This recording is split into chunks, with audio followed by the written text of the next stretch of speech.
सुप्रभात। चलिए हम आज नगेंद्र की सीरीज़ को आगे बढ़ाते हुए पढ़ते हैं भक्ति काल को। तो भक्ति काल के अंतर्गत कल हमने इसकी पूर्व पीठिका जो है पृष्ठभूमि वो देखी थी। चलिए आगे बढ़ते हैं। आज पढ़ेंगे बंगाल के बारे में। बंगाल कहते हैं कि दिल्ली से दूर होने के कारण कई बार आक्रमण करके भी मुस्लिम आक्रमणकारी बंगाल में टिक ना सके थे। दिल्ली से दूर होने के कारण भी जो आक्रमण हो रहे थे ना, कई बार आक्रमण करके भी मुस्लिम आक्रमणकारी बंगाल में टिक ना सके। ये लोग जो मुस्लिम आक्रमणकारी थे ये बंगाल में टिक नहीं सके। समय समय पर केंद्र के प्रति यहाँ विद्रोह अग्नि भड़कती रहती थी। समय समय पर यहाँ पर क्या भड़कती रहती थी? विद्रोह की अग्नि जो होती है वो भड़कती रहती थी। बंगाल में बात कर रहे हैं। शासकों द्वारा अपने को स्वतंत्र घोषित किए जाने की दशा में उनका प्रजा से मिलकर रहना आवश्यक हो जाता है। कहते हैं शासकों द्वारा अपने को स्वतंत्र घोषित किए जाने की दशा में हर शासक, हमने देखा है पीछे, हर शासक चाहता था कि मेरा एक स्वतंत्र राज्य हो, मेरा सब कुछ स्वतंत्र हो। तो इस चाहत में शासकों द्वारा अपने को स्वतंत्र घोषित किए जाने की दशा में उनका प्रजा से मिलकर रहना आवश्यक हो जाता है। फलस्वरूप इस प्रदेश में हिंदू मुस्लिम वैमनस्य फैलने के अवसर कम ही पाते थे। अब देखिए लोग क्या चाहते थे, ये बंगाल का दिखा रहे हैं। वहाँ कहते शासक चाहते थे कि हम अपना हमारा जो एक स्वतंत्र हम हमारा शासक एक किसी के अधीन ना हो, हम स्वतंत्र हो जाएं। और स्वतंत्र होएंगे तो उनको प्रजा का तो साथ तो चाहिए। बिना प्रजा का साथ दिए वो स्वतंत्र नहीं हो सकते हैं। तो यहाँ पर वही कह रहे हैं नगेंद्र जी कि उनका प्रजा से मिलकर रहना आवश्यक हो जाता है। इसके परिणाम स्वरूप क्या हुआ? इस प्रदेश में हिंदू मुस्लिम वैमनस्य फैलने के अवसर कम ही पाते थे। सुल्तान मोहम्मद बिन तुगलक के शासनकाल में कभी कभी भेंट भेज दिए जाने पर भी अपने यहाँ स्वतंत्र सुल्तान जैसा व्यवहार करते थे।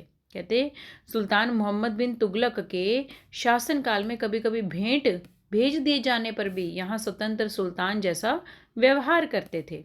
अलाउद्दीन हुसैन शाह अपने शासनकाल में इतना लोकप्रिय हुआ कि भावी आधिपत्य जमाने में उसके वंशजों को कोई कठिनाई नहीं हुई।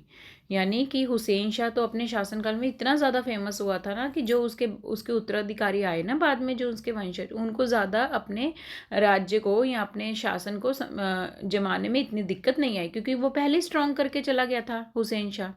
तो इसीलिए कह रहे हैं यहाँ पे, कहते संगठनकर्ता के रूप में वह सफल रहा। कहते हुसैन शाह अपने शासनकाल में इतना ज़्यादा अपने राज्य को मजबूत कर गया कि वंशजों को अपने राज्य उसके वंशजों को कोई कठिनाई अनुभव नहीं हुई। संगठनकर्ता के रूप में वह बहुत सफल रहा। जनता के लिए उसने कई संस्थाएं स्थापित की। तो हुसैन शाह ने क्या किया? हुसैन शाह ने कई संस्थाएं स्थापित की अपनी जनता के लिए। विद्वानों और धार्मिक पुरुषों को सहायता देनी आरंभ कर दी इसने। हुसैन शाह क्या था? जो कुतुबन का आश्रय वो में रहता था, कुतुबन का आश्रयदाता था। तो इसने क्या किया? जो हम पीछे पढ़ के आए ना, कुतुबन का आश्रय था, आश्रय में कुतुबन इसी के आश्रय में रहता था हुसैन शाह के, है ना। तो वहीं पर यही वही बात बता रहे हैं। कहते ये हुसैन शाह बहुत अच्छा था, इतना अच्छा था कि कहते इसने लोग जनता के लिए कई संस्थाएं स्थापित की। विद्वानों और धार्मिक पुरुषों को भी ये सहायता देना शुरू करता था। सत्य पीर संप्रदाय चलाने का भी श्रेय उसे प्राप्त रहा। याद रखना है, वेरी वेरी इंपॉर्टेंट, अगर प्रश्न आ जाए सत्य पीर संप्रदाय किसने चलाया था? तो इस हुसैन शाह ने सत्यपीर संप्रदाय चलाया था। जिसका प्रधान उद्देश्य क्या था इस सत्यपीर संप्रदाय का? इसका उद्देश्य था हिंदू मुस्लिम एकता स्थापित करना। यानी हुसैन शाह कितना अच्छा है, ये चाहता है कि सत्यपीर संप्रदाय माध्यम से ये चाहता है कि हिंदू मुस्लिम लोग एक होकर रहें। उसका पुत्र नसरत शाह, हुसैन शाह का ही पुत्र है। कौन? नसरत शाह। नसरत शाह भी सफल शासक रहा। अब इसका पुत्र हुसैन शाह का आगे पुत्र है जो नसरत शाह, ये भी सफल शासक रहा। किंतु हुसैन शाही शासकों के बाद बंगाल में कोई टिक ना सका। कहते बंगाल में कहते कोई भी टिक नहीं सका। जब कौन आगे थे? हुसैन शाही के शासक आगे थे। मुगलों पर विजय प्राप्त करने के बाद शेर शाह ने इस प्रदेश पर भी अपना प्रभुत्व जमा लिया। कहते मुगलों पर विजय प्राप्त करने के बाद शेर शाह ने भी क्या किया, इस प्रदेश पर अपना प्रभुत्व जमा लिया। अब देखिए बंगाल में कोई टिक नहीं सका था हुसैन शाही शासकों के बाद। जब तक तो हुसैन शाह का राज था तब तक तो बंगाल में कोई और किसी की हिम्मत नहीं थी कि एंट्री कर पाएगा।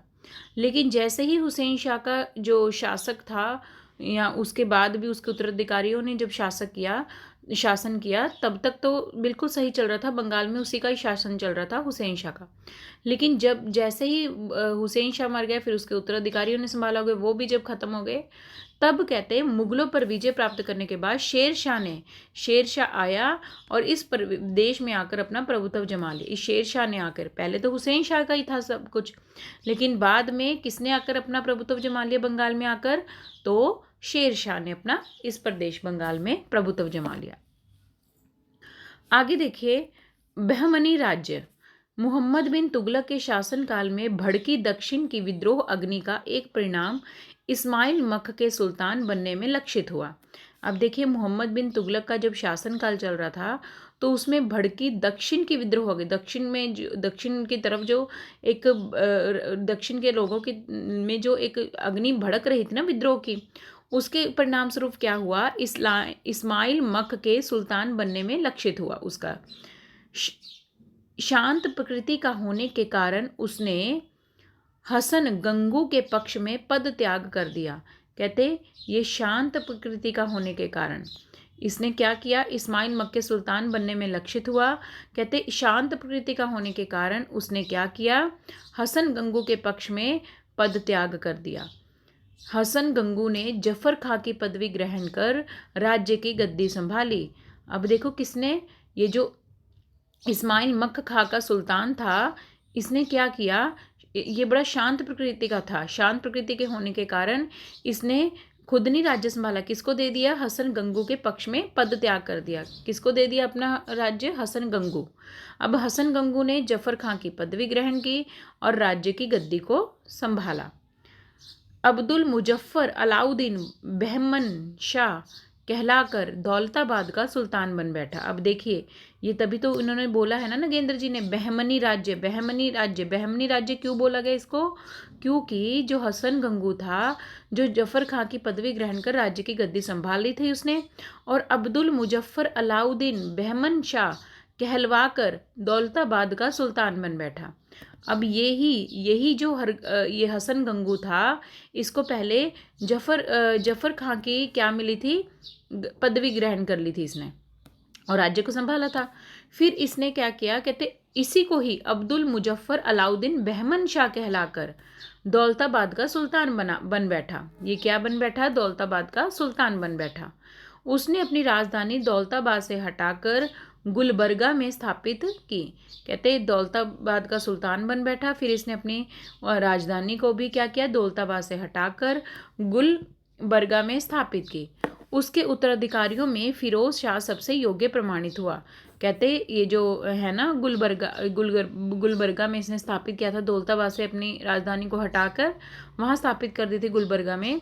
तो ये जो मुजफ्फर अलाउद्दीन बहमन शाह था ना, ये उसके उत्तराधिकारियों में इसके उत्तराधिकारी आगे जो आए होंगे ना, उसमें फिरोज शाह सबसे योग्य प्रमाणित हुआ था, सबसे बेस्ट था ये फिरोज शाह।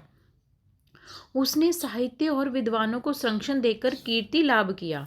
अब देखिए फिरोज शाह ने किसको संरक्षण प्रदान किया, साहित्य को भी और बड़े बड़े विद्वानों को भी। उसके बाद उसके भाई अहमद शाह ने बीदर नगर की नींव डालकर वली की उपाधि ग्रहण की। अब देखिए ये लोग ना कोई भी उपाधि ग्रहण कर लेते हैं। जैसे जफर खां को ये जो हसन गंगू था उसको जफर खां की पदवी मिली थी। ऐसे ही कहते जो फिरोज शाह था उसका भाई जो था अहमद शाह, इसने बीदर नगर की नींव डालकर वली की उपाधि ग्रहण की थी। इसने एक नगर बसाया था बीदर नगर। तो बीदर नगर किसने बसाया था, अहमद शाह ने, फिरोज शाह के भाई ने। जब इसने बीदर नगर बसाया तो इसको वली की उपाधि मिल गई। तदंतर अपने पुत्र जाफर खां को, अब देखिए फिर कहते हैं अपने पुत्र जाफर खां को राज्य का दायित्व सौंप दिया। अहमद शाह का बेटा कौन है, जाफर। फिरोज शाह और अहमद शाह का भाई है। फिर अहमद शाह का एक बेटा हुआ जाफ़र खां। जब अहमद शाह का अपना ये राज्य इसने चला लिया, फिर अपने उत्तराधिकारी अपने बेटे को दे दिया राज्य, जाफ़र खां को दे दिया। अब ये जाफ़र खां क्या करेगा, जो अहमद शाह का बेटा है ये क्या करेगा, कहते अहमद शाह ने जो बीदर नगर की नींव कर डाली थी, इसीलिए उसको उसके पापा को वली की उपाधि प्राप्त हुई थी। अहमद शाह को, जाफ़र खां के पापा कौन है, अहमद शाह, उनको वली की उपाधि प्राप्त हुई है। फिर अहमद शाह के बेटे जाफ़र खां ने राज्य को संभाला, जो अलाउद्दीन अहमद शाह के नाम से प्रसिद्ध हुआ। इसके बेटे ने, जफ़र खान ने जो राज्य संभाला था ना, यही आगे चलकर राज्य इसके पापा के नाम से ही प्रसिद्ध हुआ, अलाउद्दीन अहमद शाह के नाम से प्रसिद्ध हुआ। किस नाम से प्रसिद्ध हुआ, अलाउद्दीन अहमद शाह के नाम से प्रसिद्ध हुआ। इसके बाद हुमायूं और निजाम शाह क्या हो गए, गद्दीन शीन हुए। ठीक है, फिर हुमायूं और निजाम शाह गद्दीन शीन हुए। कदम राव व पदम प्रेम गाथा के अनुसार अहमद शाह वहाँ बहमन वली हो गए। अब देखिए, कहते कदम राव व पदम, कहते प्रेम गाथा के अनुसार, ये एक गाथा है, कदम राव व पदम। इस प्रेम गाथा के अनुसार जो अहमद शाह था, ये जो अहमद शाह था, जो जफ़र खां का पिता था, अहमद शाह वहाँ क्या हो गया, बहमन वली हो गए। निजाम शाह की अवस्था राज्य रोहण के अवसर पर केवल 8 वर्ष की थी। निजाम शाह की जब ये निजाम शाह था ना, तो निजाम शाह का एज बता रहे हैं, जब राज्य का रोहण हुआ तो उस समय उसकी जो आयु थी केवल 8 वर्ष की थी। उसके अभिभावकों में महमूद गावा का नाम भी लिया जाता है। उसी के अभिभावकों में महमूद गावा का नाम भी लिया जाता है। उसकी मृत्यु के बाद उसके भाई मोहम्मद शाह शासक बना। अब देखिए क्या कहते हैं, निजाम शाह की ये अहमद शाह के बाद कौन बना, उसका बेटा जफ़र खां। फिर उसके बाद कौन बना, मोहम्मद शाह। उसने शत्रुओं का दमन कर राज्य को समृद्ध बनाने में योगदान दिया। कालांतर में उसे षड्यंत्र द्वारा मार दिया गया। मोहम्मद शाह को बाद में मार दिया गया। 1518 में यह राज्य बिखर कर नष्ट हो गया और 5 स्वतंत्र मुस्लिम राज्यों की स्थापना हुई। ये याद रखना है, 5 स्वतंत्र मुस्लिम राज्यों की स्थापना कैसे हुई थी, जब ये मोहम्मद शाह मर गया था उसके बाद हुई है। तो वो कौन से 5 राज्य थे, मुसलमानी राज्य थे, उनको देखते हैं हम लोग। ये 5 मुसलमानी राज्य थे, बरार का इमाद शाही, बीजापुर का आदिल शाही, अहमदनगर का निजाम शाही, गोलकुंडा का कुतुब शाही और बीदर का वरीद शाही। ये जो बरार का इमाद शाही, बीजापुर का आदिल शाही, अहमदनगर का निजाम शाही, गोलकुंडा का कुतुब शाही और बीदर का वरीद शाही, ये 5 मुस्लिम राज्य स्थापित हो गए। अंत में ये सभी मुगल साम्राज्य में अंतर्भुक्त हो गए। धीरे धीरे मुगल साम्राज्य में ये भी मिल गए। आदिल शाही और कुतुब शाही सुल्तान साहित्यिक और सांस्कृतिक कार्य में रुचि लेकर यश के भागी बने।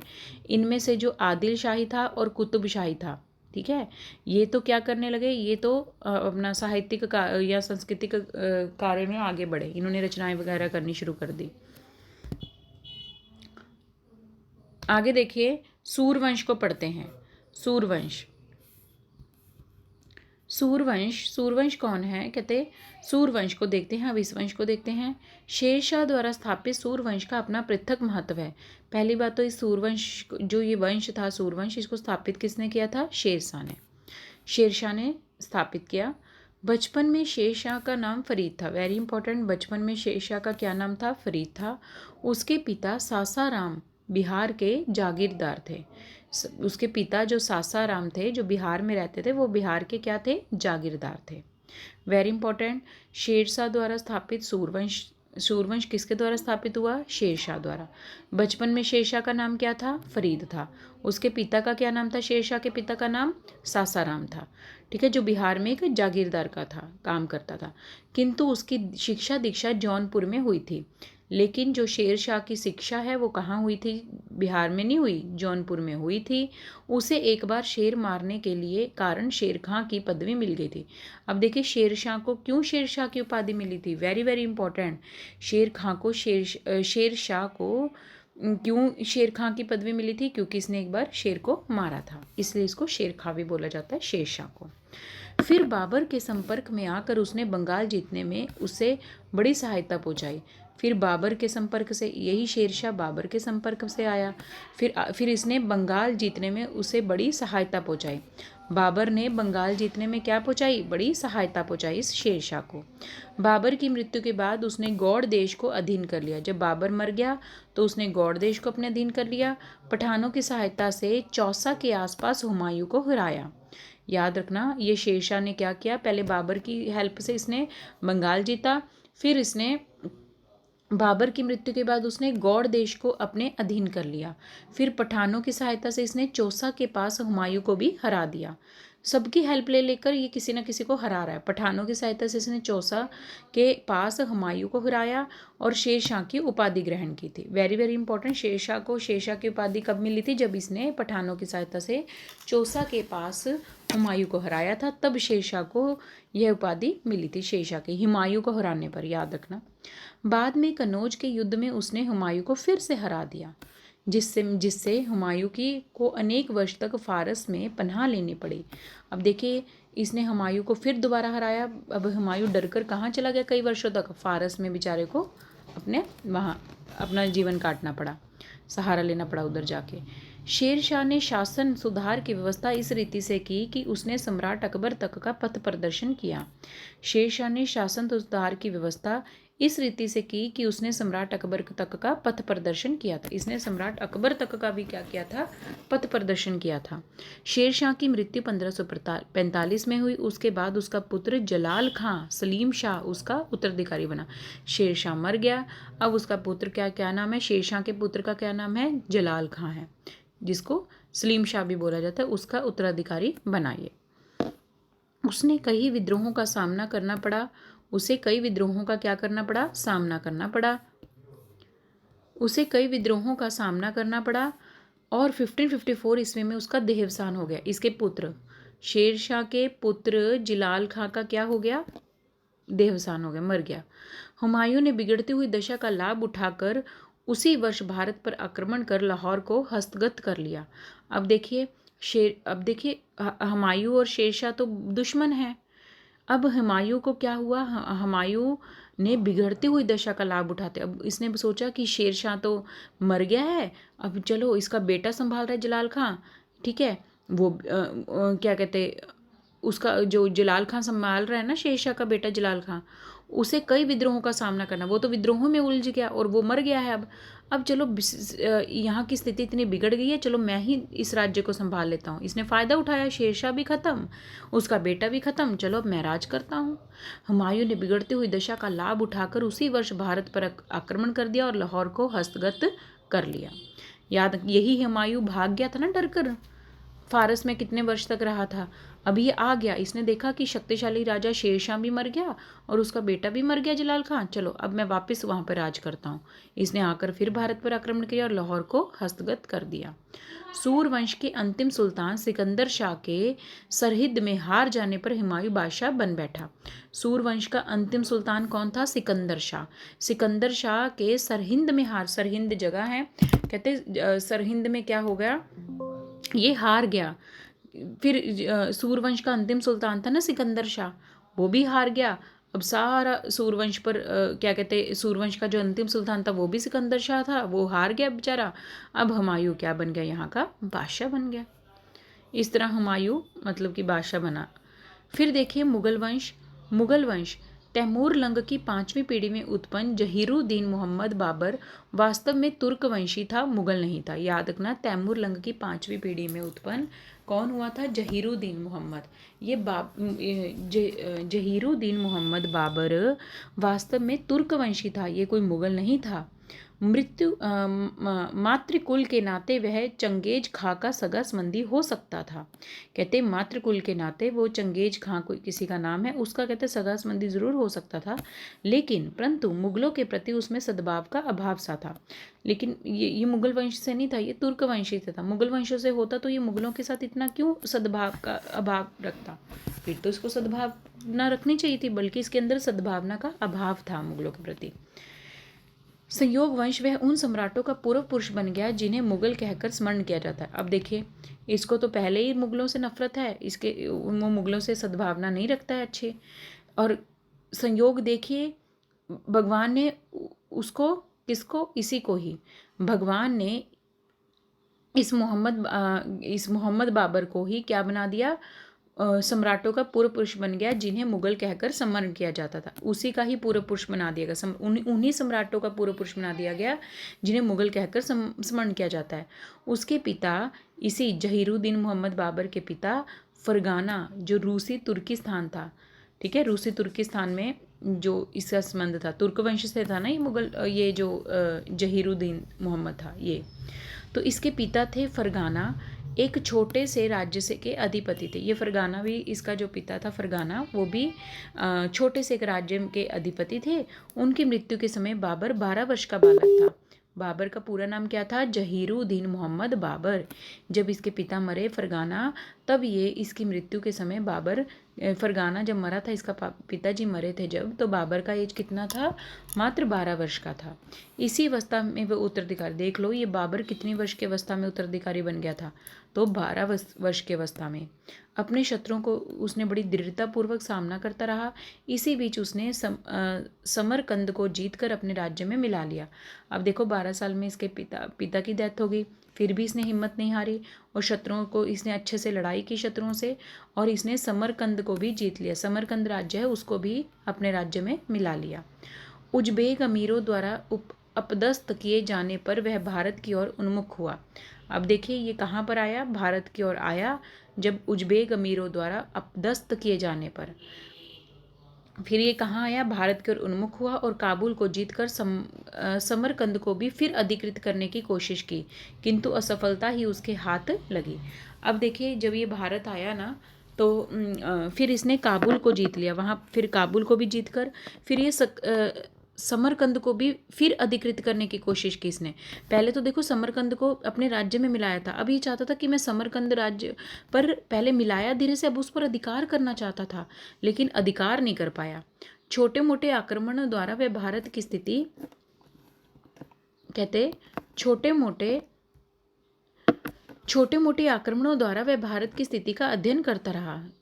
उसको छोटे मोटे आक्रमण होते तो उससे ये उसको आइडिया मिल जाता था कि भारत की स्थिति क्या है। दिलावर खां का आमंत्रण पाकर उसने 1526 में पानीपत युद्ध में विजय प्राप्त की। दिलावर खां ने इसको बुलाया और बोला कि आमंत्रण किया, तो ये 1526 में इसने पानीपत युद्ध में विजय भी ग्रहण की। प्रसिद्ध है सैयदपुर वाली लड़ाई के अवसर पर गुरु नानक देव पकड़े जाने पर उसके सम्मुख उपस्थित किए गए थे। कहते प्रसिद्ध है सैयदपुर वाली लड़ाई के अवसर पर गुरु नानक देव जी जो सिखों के गुरु हैं, ठीक है, याद रखना, सैयदपुर की जब लड़ाई हुई थी तो उस अवसर पर गुरु नानक देव जी को पकड़े जाने पर उसके ही सम्मुख उपस्थित किए गए थे। ठीक है, जब गुरु नानक देव जी पकड़ लिए गए थे तो गुरु नानक देव जी को भी किसके समक्ष प्रस्तुत किया गया था? तो याद रखना इसी के इसके बाबर के ही समक्ष क्या किया गया था? उनको प्रस्तुत किया गया था। दूसरे ही वर्ष राणा सांगा को पराजित करके उसने अपनी स्थिति सुदृढ़ बना ली। फिर धीरे धीरे इसने राणा सांगा को भी क्या किया? पराजित कर दिया इस बाबर ने। फिर चंदेरी दुर्ग पर कब्जा कर लिया। इसके बाद घाघरा वाली लड़ाई में पठानों को पराजित कर दिया। यानी बाबर ने देखो कितनी लड़ाइयाँ लड़ी हैं। फिर इसने पहले राणा सांगा को हराया, ठीक है, राणा सांगा को हराने के बाद फिर इसने किसको हराया? घाघरा वाली लड़ाई में पठानों को पराजित कर दिया और अपनी विजय पताका फहराई। उसने राज्य व्यवस्था को सुधारने की योजना भी बनाई, किंतु शाहजादे हुमायूं की रुग्णता के कारण उसकी मनोकामना अधूरी रह गई। अब देखिए चाहता तो था ये मैं कि अपनी राज्य व्यवस्था को बहुत अच्छे से करूं, सुधारूं, लेकिन जो ये शहजादा हुमायूं था ना, इसकी रुग्णता के कारण उसकी ये मनोकामना ही पूरी नहीं हुई कि मैं अपने राज्य की व्यवस्था को सुधार पाऊँ। कहते हैं कि वह रोग शैया की 3 बार परिक्रमा कर स्वयं रोगी बन गया। कहते हैं कि कहा जाता है कि वह रोग शैया की 3 बार परिक्रमा कर कर स्वयं ही रोगी बन गया और शहजादा 3 दिनों के भीतर ही निरोग होने लगा। अब देखिए ये जो हुमायूं और बाबर का स्टोरी बता रहे हैं, कहते बाबर तो क्या हो गया बेचारा? बीमार हो गया, खुद ही रोग शैया की 3 बार उसने परिक्रमा कर कर स्वयं रोगी बन गया और शहजादा 3 दिनों के भीतर ही ठीक हो गया। फिर बाबर उठ ना सका, बेचारा बाबर तो बीमार पड़ा, हुमायूं उठ गया, खड़ा हो गया, हुमायूं ठीक हो गया, बाबर नहीं ठीक हो पाया। उसकी मृत्यु के तीसरे दिन हुमायूं 1530 ईस्वी में बादशाह बन गया। अब देखिए हुमायूं हर वक्त फ़ायदा उठा रहा है, कोई मरता है तो ये हुमायूं क्या है, राजा बनने की कोशिश करता। बाबर इतना शक्तिशाली था, देखो ये राज्य की व्यवस्था को भी सुधारना चाहता था, लेकिन बीच में आ गया हुमायूं, ये बाबर बेचारा मर गया बीमारी के कारण, रोगशैया पर पड़ने के कारण। अब ये इसने हुमायूं ने संभाल लिया सब कुछ। बाबर ने बाबरनामा लिखकर अपनी कुशल लेखनी का परिचय दिया। बाबर ने क्या किया, बाबरनामा लिखकर अपनी कुशल लेखनी, तो बाबरनामा किसकी रचना है, बाबर की। यह मात्र आत्मचरित्र ही नहीं, तत्कालीन परिस्थिति और वातावरण का परिचय ग्रंथ है। Very very important. अगर प्रश्न आ जाए बाबरनामा किसकी रचना है, बाबर का है ग्रंथ, और ये क्या है, एक आत्मचरित्र है, तो आपने बोलना नहीं, ये आत्मचरित्र ही नहीं है, बल्कि इसमें उस समय की परिस्थितियों और वातावरण को भी दिखाया गया इस ग्रंथ में, कि उस समय बाबर के समय में क्या क्या परिस्थितियाँ चल रही थी, क्या क्या वातावरण चल रहा था उस समय, सबको दिखाया गया है इस ग्रंथ में। बाबर द्वारा लिखित एक दीवान का भी पता चलता है, जिसमें उसकी काव्य प्रतिभा की चमक है। एक दीवान, इसके द्वारा एक दीवान भी लिखा हुआ मिलता हमें, जिसमें उसकी काव्य प्रतिभा की चमक है, यानी ये काव्य भी लिखता था। आगे देखते हैं, कहते हैं कि बाबर ने हुमायूं से वचन ले लिया था कि वह अपने परिवार के प्रति सद्भावपूर्ण निष्ठा रखेगा। कहते बाबर ने हुमायूं से क्या वचन ले लिया था, कि वह अपने परिवार के प्रति सद्भावपूर्ण निष्ठा रखेगा, जिसका पालन वह आजीवन करता रहेगा। बाबर ने हुमायूं से क्या वचन लिया था, कि बोल बाबर, तू वह अपने परिवार के प्रति सद्भावपूर्ण निष्ठा रखेगा या नहीं, और जिसका पालन वो जिंदगी भर करेगा। परंतु इसका अनुकूल परिणाम नहीं हुआ, लेकिन उसने ऐसा फॉलो नहीं किया। सेना के सिपाहियों में भी कलह रहने लगी। अब देखिए बाबर तो बेचारा मर गया, लेकिन हुमायूं फिर भी अपने जो राज्य को अच्छे से नहीं चला पाया। और बाबर ने तो कहा था ना कि हुमायूं तो अच्छे से चलाना, लेकिन वो नहीं चला पाया। आपस सिपाही लोग ही कलह करने लगे।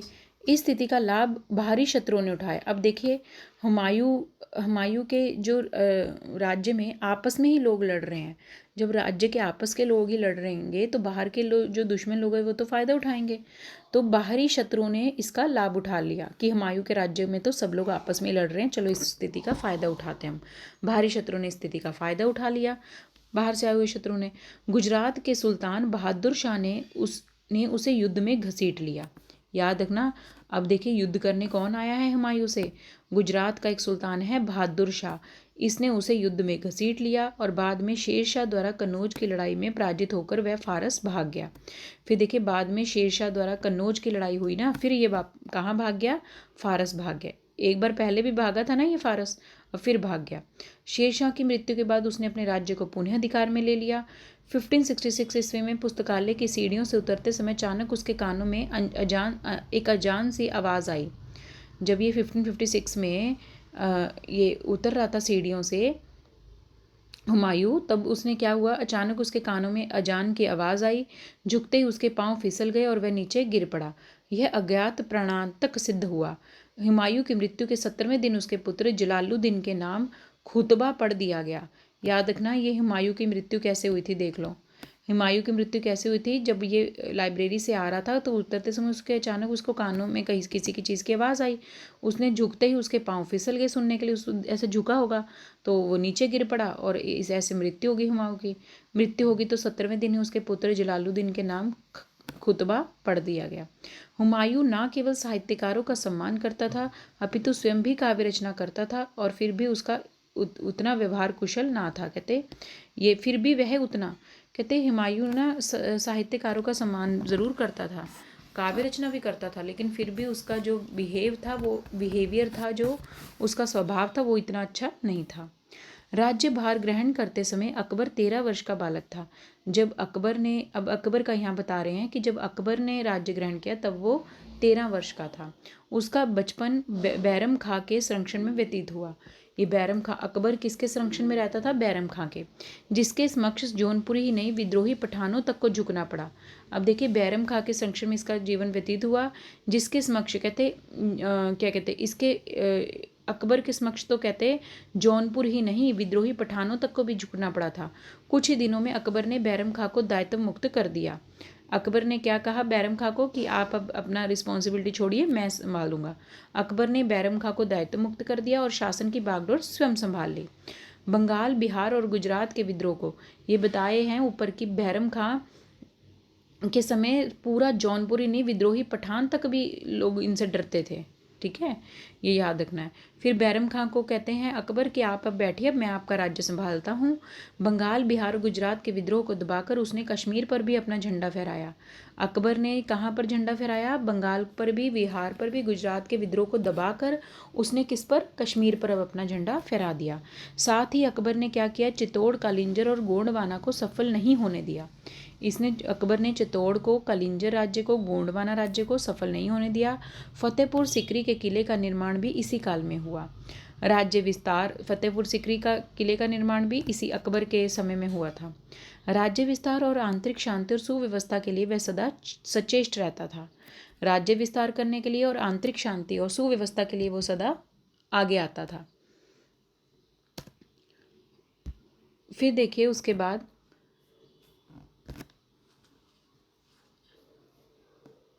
देश को समृद्ध बनाने के साथ ही वह सामाजिक और सांस्कृतिक उन्नति के लिए भी यत्नशील रहता था। ये जो क्या कहते हैं अकबर है, ये राज्य को समृद्ध बनाने, देश को भी समृद्ध बनाने के लिए आगे आया। उसके प्रमुख दरबारी नवरत्न के रूप में प्रसिद्ध, अकबर के दरबार में रहने वाले लोग क्या कहलाते थे? ये जो नवरत्न के रूप में प्रसिद्ध हुए थे, उसके प्रमुख प्रमुख दरबारी किस नाम से प्रसिद्ध हुए? नवरत्न, 9 रत्नों के रूप में प्रसिद्ध हुए। जिनमें इन 9 रत्नों में देखिए किस किस का नाम आता है, वेरी वेरी इंपॉर्टेंट। अकबर के 9 रत्नों में किस किस का नाम आता है? Very important. किस किस का नाम आता है? फैजी का, वेरी इंपॉर्टेंट, फैजी का, अब्दुल फजल का, बीरबल का, बदायूनी का, तानसेन का, रहीम का। तो रहीम भी अकबर के नवरत्नों में एक था, फैजी भी, अब्दुल फजल भी, बीरबल भी, बदायूनी भी, तानसेन भी, रहीम भी। इनके सहयोग से उसके राज्य की ख्याति दूर दूर तक फैल गई। इन 9 रत्नों के कारण ही अकबर के इन 9 रत्नों के ये जो 9 रत्न के समान है ये पुरुष, तो अकबर के इन 9 रत्नों के पुरुष के समान क्या हुआ? राज्य की ख्याति और भी बहुत दूर दूर तक फैल गई। वह शिक्षित ना होकर भी उदार, सहृदय और व्यवहार कुशल था। अब देखिए अकबर कहते चाहे पढ़ा लिखा नहीं था, फिर भी वो उसका बिहेव कितना अच्छा था, बिहेवियर, व्यवहार उसका कुशल था, उदार हृदय वाला था, सहृदय वाला था। उसने कला, संगीत, साहित्य और संस्कृति को एक यथेष्ट प्रक्षय एवं संरक्षण दिया, आगे बढ़ाया उसने संगीत को, कला को, साहित्य को। उसका राज्यकाल 1605 ईस्वी तक रहा। फिर देखें अकबर का उत्तराधिकारी जहांगीर बना। अब देखिए अकबर मर गया होगा, तो अकबर का उत्तराधिकारी कौन बना? आगे जहांगीर बना, वेरी वेरी इंपॉर्टेंट। अकबर का उत्तराधिकारी कौन बना? जहांगीर बना, जिसका बचपन का नाम सलीम था। तो याद रखना है अकबर का उत्तराधिकारी जब जहांगीर बना तो उसके जहांगीर के बचपन का नाम क्या था? सलीम था। उसने युवराज काल के पिता के विरुद्ध विद्रोह करना चाहता। उसने युवराज काल में पिता के विरुद्ध विद्रोह करना चाहता, किंतु सफल ना हो सका। वह न्यायप्रिय था और प्रजा के दुख सुख में उसकी रुचि थी। आगरा के किले की शाहू बुर्ज और यमुना तट पर स्थित किसी प्रस्तर स्तंभ के बीच उसने इंसाफ की जंजीर बंधवा दी थी। याद रखना आगरे के किले की शाह बुर्ज और यमुना तट पर स्थित किसी प्रस्तर स्तंभ के बीच उसने इंसाफ की जंजीर बंधवा दी थी, जिसे बजाकर प्रजा बादशाह का ध्यान आकर्षित कर फरियाद कर सकते थे। ये देखिए उसने इंसाफ की जंजीर बंधवा दी थी, ठीक है, किसने? जहांगीर ने, कि अगर इस जंजीर को आप लोग बजाना, फिर कहते प्रजा बादशाह का ध्यान आकर्षित कर फरियाद कर सकती थी। यानी अगर मान लो कोई आपके राज्य में कुछ भी प्रजा को कोई भी अगर कोई मुसीबत आती है या कोई भी आपको कुछ भी लग रहा है, तो वो खुलेआम क्या करना, इस जंजीर को, इंसाफ की जंजीर को बजाना, ताकि मुझे पता लगेगा कि प्रजा मेरी क्या मांगने लगी है, कुछ उनको मेरी ज़रूरत है। तो कितना अच्छा किया इसने। प्रजा क्या कर सकती थी? इस जंजीर को बजाकर बादशाह से फरियाद कर सकते थे कि हमारी ओर ध्यान दीजिए। जहांगीर ने शेर अफगन की हत्या करा के उसकी पत्नी मेहरुनिसा को अपने हरम में रख लिया। जहांगीर ने क्या किया? शेर अफगन की हत्या करा के उसकी पत्नी मेहरुनिसा को भी अपने हरम में ले लिया, जो आगे चलकर नूरजहां के नाम से विकसित। जहांगीर ये जो नूरजहां का संबंध मिलता है ना जहांगीर से, ये नूरजहां इसकी असली पत्नी नहीं थी, ये इसने शेर अफगन खान की हत्या करके उसकी ही पत्नी को अपना बना लिया था, जो आगे चलकर नूरजहां के नाम से प्रसिद्ध है। यही मेरू निसार आगे चलकर किस नाम से प्रसिद्ध हुई? नूरजहां के नाम से। आगे देखिए, कहते फिर शासन व्यवस्था में भी भाग लेती थी। ये नूरजहां शासन व्यवस्था में भी भाग लेती थी। जहांगीर को बंगाल, मेवाड़ और दक्षिण की ओर युद्ध का अभियान करना पड़ा था। कहते जहांगीर ने बंगाल, मेवाड़, दक्षिण की ओर भी युद्ध किए तथा कांगड़ा पर विजय प्राप्त करने में उससे सफलता मिली। कांगड़ा पर भी इसने विजय प्राप्त की। उसके बाद 1627 में उसकी मृत्यु हो गई। नूरजहां अपने जमाता, अब इसका जमाई है, शहरयार को राज्य का उत्तराधिकारी बनाना चाहती थी। देखिए नूरजहां क्या चाहती थी कि मैं अपने जमाता को, शहरयार को राज्य का उत्तराधिकारी बनाऊं। किंतु बादशाह के मरने का समाचार पाकर शाहजहां दक्षिण से राजधानी की ओर चल पड़ा। अब देखिए, नूरजहां अपने जमाता शहरयार को राज्य का उत्तराधिकारी बनाना चाहती थी, किंतु बादशाह के मरने का समाचार पाकर शाहजहां दक्षिण से राजस्थान की ओर चल पड़ा और अपने सभी शत्रुओं को परास्त कर 1628 में गद्दीशीन हो गया। फिर देखिए, शासन सूत्र संभालने के बाद ही शाहजहां को बुंदेलों का सामना करना पड़ा। अब देखो, शाहजहां को क्या करना पड़ा? बुंदेलों का सामना करना पड़ा। खान जहां लोदी को राजमार्ग से हटाना पड़ा, उसने दक्षिण की कई सल्तनों को जीतकर अपने अधीन कर लिया। शाहजहां ने कई दक्षिण की सल्तनों को जीतकर अपने अधीन कर लिया, जिसमें उसे औरंगजेब से भरपूर सहायता मिली। शाहजहां को औरंगजेब से बहुत सहायता मिली, परंतु कंधार तक आधिपत्य स्थापित करने में उसे सफलता ना मिल सकी और दारा शिकोह तथा उसकी सेना अपने अभियान में विफल रही। कहते कंधार तक तो इसका पूरा आधिपत्य स्थापित करने में उसे सफलता नहीं मिल सकी। वो चाहता था कि मैं कंधार में भी अपना आधिपत्य स्थापित कर लूँ शाहजहां, लेकिन वो सफल नहीं हो पाया और दारा शिकोह तथा उसकी सेना अपने अभियान में सफल नहीं हो पाई। दक्षिण में सफलता प्राप्ति से उत्साहित होकर औरंगजेब दारा शिकोह के प्रति द्वेष भाव रखने लगा था। दक्षिण में इसने क्योंकि सफलता प्राप्त कर ली थी, जीत प्राप्त कर ली थी, अब उस जीत से इतना ज़्यादा ये उत्साहित हो गया कि औरंगजेब दारा शिकोह के प्रति ये द्वेष भाव रखने लगा। दारा का हिंदुओं के प्रति सद्भाव भी उसे पसंद नहीं था। अब शाहजहां को ये पसंद नहीं था कि दारा हिंदुओं के प्रति क्यों अच्छी भावना रखता है। अपने मार्ग की बाधा समझकर महत्वाकांक्षी औरंगजेब ने क्रमशः अपने सभी भाइयों का अंत कर डाला। अब देखिए, अपने मार की बाधा समझकर महत्वाकांक्षी औरंगजेब ने भी क्या कर डाला था? अपने भाइयों को मार डाला था और 1658 में शाहजहां को बंदी बना लिया। इस औरंगजेब ने क्या किया? शाहजहां को बंदी बना लिया अपनी प्यारी बेगम मुमताज महल की मृत्यु के बाद। अब देखिए, शाहजहां को तो बंदी बना लिया इस औरंगजेब ने। अब देखिए क्या होता है। कहते अपनी प्यारी बेगम मुमताज महल की मृत्यु के बाद शाहजहां ने यमुना के किनारे ताजमहल का निर्माण कराया था। देखो, जब औरंगजेब ने अपने सारे भाइयों को मार डाला था तो शाहजहां को भी इसने बंदी बना लिया था। औरंगजेब को जब शाहजहां को बंदी बना लिया गया तो शाहजहां ने क्या किया कि अपनी प्यारी बेगम, इसकी प्यारी शाहजहां की बेगम थी मुमताज, उसकी याद में उसने ताजमहल बनवाया था। दारा की मृत्यु के उपरांत वह खिन्न रहने लगा था। पुत्री जहां नारा ही उसके स्नेह आकर्षण का केंद्र रह गई थी। अब देखिए, दारा की मृत्यु के बाद वह खिन्न रहने लगा था। फिर पुत्री जहां नारा ही उसके स्नेह आकर्षण का केंद्र रही। उसका कला और साहित्य प्रेम प्रसिद्ध है, साथ ही वह शूरवीर तथा कार्यकुशल भी कम नहीं था। इस प्रकार भारत के राजनीतिक क्षेत्र में सन 1343 से 1643 तक की अवधि में दो प्रमुख मुस्लिम वंशों को हमने देखा है। पठान वंश और मुगल वंश का आधिपत्य देखा है, अपने बना रहा है। इसमें लोदी, सैयद और तुगलक वंशों के सुल्तान विशेषता उल्लेखनीय है। इस काल में ऐसे वंशों के व्यक्ति भी समय समय पर होते आए हैं जिन्हें किसी न किसी विद्रोह के फलस्वरूप अधिकार प्राप्त करने के न्यूनाधिक अवसर प्राप्त होते रहे। मुहम्मद बिन तुगलक को राज्य विस्तार के कारण अपनी राजधानी उत्तर से दक्षिण की ओर ले जाने की आवश्यकता अनुभव हुई। मोहम्मद बिन तुगलक चाहता था कि मैं अपने राज्य का विस्तार करूं और अपनी राजधानी को उत्तर से दक्षिण की ओर ले जाऊं, और योग्य कर्मचारियों के अभाव में उसे यदा कदा विदेशी तक के सहयोग एवं सहायता लेनी पड़ती थी। अब देखिए, ये मोहम्मद बिन तुगलक कहता क्या करूं? कहता मेरे राज्य में योग्य कर्मचारी ही नहीं है, उनका अभाव है, इसीलिए तो मुझे बाहर के विदेशी लोगों का सहारा लेना पड़ रहा है। फिर भी वह अपने उद्देश्य में अधिक सफल नहीं हो पाया। फिरोज शाह ने सुव्यवस्था को ध्यान में रखकर जागीर प्रथा को पुनः प्रचलित किया। वेरी वेरी इंपॉर्टेंट अगर प्रश्न आ जाए कि जागीर प्रथा को पुनः किसने प्रचलित किया? इस फिरोज शाह ने। अपने साम्राज्य का क्षेत्रीय विभाजन कर उसने प्रत्येक क्षेत्र में कई जिले स्थापित किए, उन्हें राज कर्मचारी को सौंप दिया उसने। ठीक है, इसने मोहम्मद बिन तुगलक ने कहते बहुत सारे ज़िले स्थापित किए और उनको हर ज़िले को किसको सौंप दिया, राज्य कर्मचारियों को सौंप दिया, परंतु न्याय व्यवस्था कुरान और हदीस पर ही अवलंबित रही।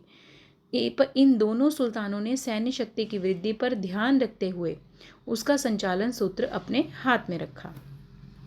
मुगल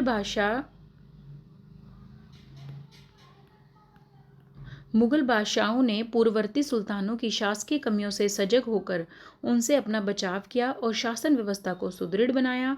बाबर की योग्यता और सजगता ने सफल बनने में उसे प्राप्त सहायता पहुंचाई। बाबर ने भी इसकी मदद की, इसकी मोहम्मद बिन तुगलक की।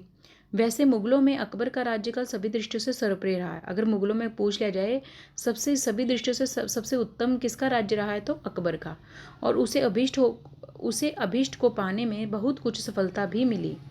उसने भ्रष्ट पक्षपात रहित बने रहने का प्रयत्न भी किया। उसके शासनकाल में नागरिकों की सेना की मनसबदारी पाने तक की छूट सुलभ थी। फौजदारी मुकदमों का फैसला काजी लोग किया करते थे, किंतु न्याय का सर्वोच्च अधिकार स्वयं उसकी सत्ता में निहित था। उसकी सेना तत्कालीन सभी उपकरणों से युक्त थी। अकबर की बात हो रही है यहाँ। सम्राट अपने अधिकार का दुरुपयोग कभी नहीं करता था। ये अकबर, उसने शेर शाह की योजनाओं से भी लाभ उठाया था। जहांगीर और शेर शाह ने भी बहुत कुछ अकबर का अनुसरण किया था। ये जो जहांगीर और शाहजहां है ना, इन्होंने भी बहुत कुछ अकबर के बातों को धारण किया। अलाउद्दीन खिलजी द्वारा प्रस्तुत की गई और शेरशाह द्वारा पुष्ट की गई सैन्य योजना तथा यातायात की सुव्यवस्था को अकबर ने किसी न किसी रूप में अपना लिया। मोहम्मद बिन तुगलक ने अपने राज्यकाल में दोआब क्षेत्र में कर वृद्धि लागू कर जनता पर अतिरिक्त भार लाद दिया था। इस मोहम्मद बिन तुगलक ने जो राज्य का अपना, जब इसका राज्य था तब इसने दोआब क्षेत्र में कर वृद्धि लागू कर कर जनता पर बहुत ज़्यादा भार लाद दिया। नए सिक्के चलवा कर इस मोहम्मद बिन तुगलक ने नए सिक्के चलवा दिए थे। उसने जनता के प्रति उदार भाव का प्रदर्शन करना चाहा, किंतु राजकोष पर इसका विपरीत प्रभाव पड़ा और असफलता ही हाथ लगी। अब देखिए, नए सिक्के लागू करके ये चाहता था कि मैं जनता के प्रति उदार भाव प्रदर्शन करूं, लेकिन ऐसा कुछ नहीं हो पाया, यह असफल ही हो पाया। फिरोज शाह ने कर नीति में कुछ संशोधन अवश्य किया, किंतु उसकी धार्मिक कट्टरता ने उसे अधिक सफल नहीं होने दिया। अब देखिए, आया बाद में फिरोज शाह आया, उसने जो इस मोहम्मद बिन तुगलक ने कर वृद्धि की थी ना, उस कर वृद्धि को थोड़ा संशोधन किया, लेकिन वो भी अच्छा सफल नहीं हो पाया क्योंकि उसमें धार्मिक कट्टरता थी ज़्यादा। शेरशाह द्वारा खेतों को नाप कर युक्ति संगत नियमों द्वारा माल गुजारी का निर्धारण किया। अब शेरशाह कहता खेतों को नाप लो और युक्ति संगत नियमों का पालन करते हुए माल गुजारी का निर्धारण किया। कर लगाते समय सावधानी बरतना और पक्षपात रहित होकर कर की ही वसूली करना उसकी सफलता में सहायक बने। अकबर ने टोडरमल की सहायता से भू व्यवस्था में आवश्यक संशोधन किए और ऐसी व्यवस्था लागू की कि वह नई लगने के साथ ही लोकप्रिय भी बन गई। अब अकबर ने क्या किया, टोडरमल की सहायता से भू व्यवस्था में एक आवश्यक संशोधन कर दिया। राज्य कर के रूप में पूरी आय का तृतीयांश लिया जाने लगा। कर के रूप में सिर्फ तीसरा पार्ट लिया जाने लगा। 10 वर्षीय योजना के अनुसार लगान की सालाना वसूली की जाने लगी। जजिया और तीर्थकर उठा दिए गए। जजिया कर भी लगा था ना, कि जजिया और तीर्थकर उठा दिए गए, जिसका गैर मुस्लिम जनता पर अच्छा प्रभाव पड़ा। अकबर के शासनकाल में तांबे, चांदी और सोने के सिक्कों का प्रचलन हुआ। चांदी वाला सिक्का शेरशाह के समय से ही रुपया कहा जाने लगा था। वेरी इंपॉर्टेंट, चांदी वाला सिक्का शेरशाह के समय में ही क्या कहा जाने लगा था, रुपया। टकसालों का सुधार अकबर के शासनकाल में ही संभव हुआ। नाम आदि का अंकन सुरुचिपूर्ण व कलात्मक ढंग से किया जाने लगा था। कहते बस उसके नाम आदि का अंकन भी अपने हिसाब से ये कर लेते थे। कहा जाता है 1630 में अकाल जब पड़ा तो शाहजहां ने अहमद शाह और बुरहानपुर जैसे कई नगरों में लंगर की व्यवस्था कर दी थी। लंगर मतलब फ्री भोजन की व्यवस्था कर दी थी। प्रत्येक सोमवार को वह दीन दुखियों में 5,000 रुपये का वितरण किया करता था। शाहजहां ने अहमद शाह और बुरहान जैसे कई नगरों में शाहजहां ने क्या किया, लंगर व्यवस्था शुरू की। बिना सोचे समझे बुझे लगान की रकम बढ़ा देने के कारण उसने दीवान सादुल खां को बुरी तरह फटकारा था। शाहजहां ने बुरी तरह फटकारा कि आपने बिना सोचे समझे क्यों इतना लगान ज़्यादा बढ़ा रहे हो। कर वसूल करने वाले फौजदार को पदच्युत कर दिया था।